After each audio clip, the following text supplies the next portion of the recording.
We have farmers markets and a thing called CSAs. What exactly is a CSA? CSA is a community sharing agriculture.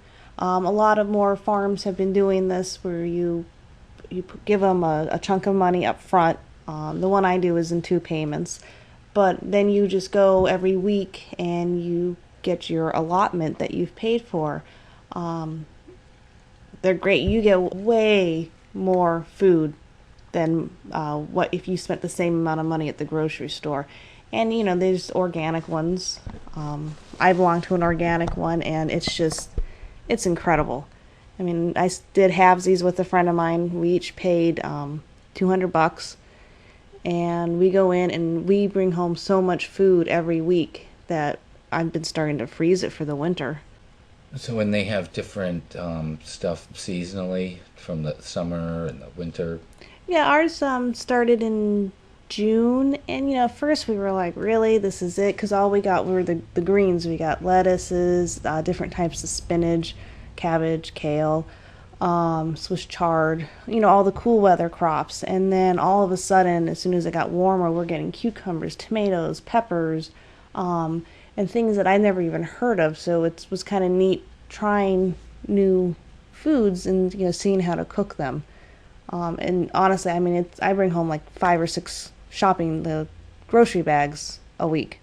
Wow. So, and then different farms are going to have kind of different deals and how much you get, but you found a really good one, right? So you get a ton of stuff every week. I was lucky. The one I went to, I mean, I chose it because it was organic and it was only 20 minutes away.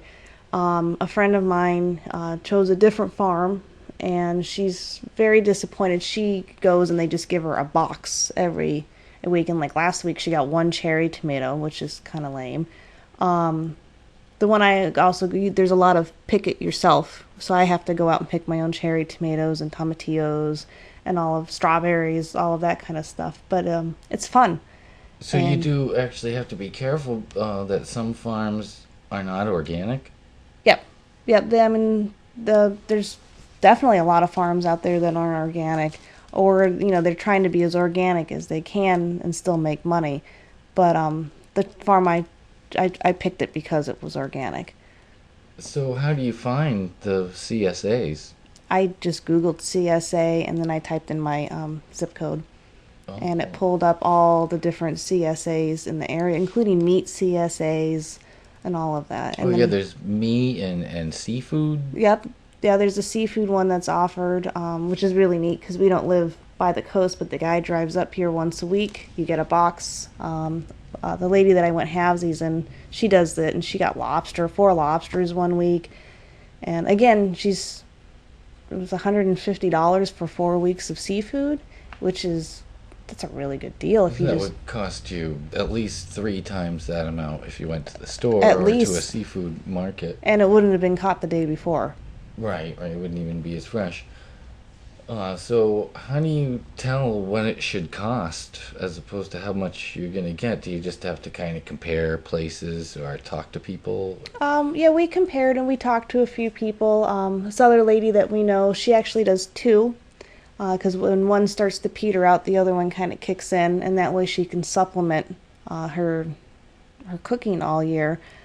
She's definitely not happy with one of them because again, they just gave her the box and she didn't eat half of the food that was in there, or it was the leftover from like what they sell in their market and at the farmers markets.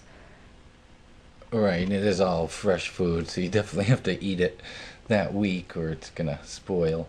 Yep, usually when I bring it home, either that day or the next day, I call it processing it. I chop the things up, I put it in the refrigerator, I freeze the things, I make pesto, um, just to keep it from going bad. Right, especially with all those big leafy vegetables and all the basil, you could just put them in a food processor and just chop them up and make them into pestos Oh yeah, and different things. our freezer is full of pesto and even like arugula. I had a ton of arugula once, and I made arugula pesto, and it was incredible.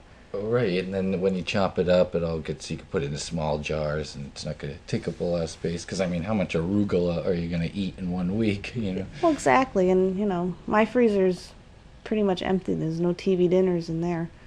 Absolutely not. So, wow, what a great idea to use the food processor to just chop it all down so you can store it. And then when you need it, like when you're in a quick fix, you can just pop it right out of the freezer, and we've done that plenty of times. Yeah, pesto's great to just, you put it in small jars, maybe baby food jars, and then you just pop it in the microwave and then spread it on some bread, and you're good to go. You got a really healthy little meal there, or good, Right, or a dump it large over some snack. pasta, and dinner's Right. done in 10 minutes.